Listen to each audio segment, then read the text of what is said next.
ঋতুরাজ বসন্ত এসে দাঁড়ালো দুয়ারে। মাঘের রিক্ততা মুছে দিয়ে প্রকৃতিতে আজ এক মায়াবী শিহরণ। ভোরের কুয়াশা ভেজা চাদর সরিয়ে সূর্যি মামা যখন নরম আলো ছড়ায়, তখনই কানে এলো কোকিলের সেই চেনা কুহুতান। ফাল্গুন এসে গেছে, বসন্ত এসে গেছে।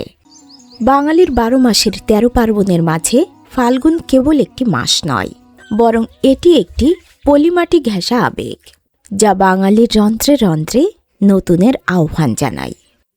ফাল্গুন মানেই প্রকৃতিতে রঙের মহোৎসব। গ্রাম বাংলার মেঠো পথ ধরে হাঁটলে দেখা যায় রক্তরাঙা শিমুল আর পলাশের উদ্ধত সৌন্দর্য। রাস্তার দুপাশে ফুটে থাকা কৃষ্ণচূড়ার আগুন আর অশোক কাঞ্চনের স্নিগ্ধতা যেন প্রকৃতির নিজস্ব আলপনা।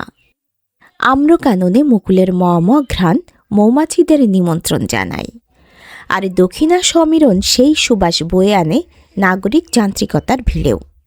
ইটের উপর ইট সাজানো ধূসর শহরটাও এই সময়ে থমকে দাঁড়ায়। কংক্রিটের ফাটল চিরে উকি দেওয়া আগাছার ডালও যেন জানান দেয় বসন্ত কারো একার নয়।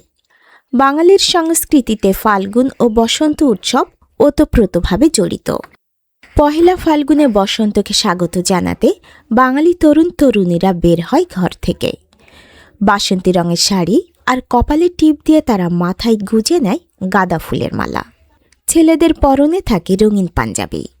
এই বিশেষ দিনে জাতি ধর্ম নির্বিশেষে সবাই একীভূত হয় অসাম্প্রদায়িক চেতনার উৎসবে। ঢাকা বিশ্ববিদ্যালয়ের চারুকলা থেকে শুরু করে রমনার বটমূল সহ সারা দেশে চলে গান, কবিতা আর নাচের আসর উৎসব। ভোর থেকে শুরু হয় বসন্ত বরণ উৎসব। অমর 21-এ বইমেলার ধুলোমাখা প্রান্তরে যখন বসন্তের হাওয়া লাগে, তখন বইয়ের পাতার ঘ্রাণ আর ফুলের সুবাস মিলেমিশে একাকার হয়ে যায়।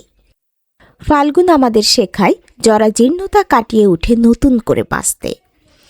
শীতের রুক্ষতায় গাছ যেমন পাতা ঝরিয়ে রিক্ত হয়, ফাল্গুন ঠিক তেমনি কচি পাতার নরম সবুজে সেই শূন্যতা পূরণ করে।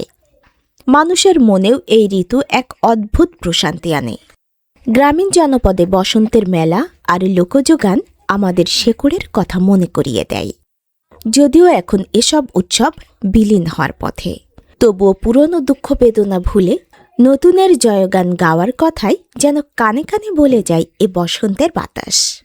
ফাল্গুন যেন বাঙালির প্রাণভোমরা। এই ঋতুর সঙ্গে কেবল প্রাকৃতিক সৌন্দর্য নয়, ফাল্গুনের সঙ্গে জড়িয়ে আছে বাঙালির বহুমুখী ইতিহাসও। তাই ফাল্গুন যেন কেবল ঋতু পরিবর্তনের বার্তা নয়, বরং এটি আমাদের অস্তিত্বের, আমাদের সংগ্রামের এবং আমাদের ভালোবাসার এক রঙিন দলিল। তাই তো কবি সুভাষ মুখোপাধ্যায়ের ভাষায় বলতে ইচ্ছে করে, ফুল ফুটুক আর না ফুটুক, আজ বসন্ত।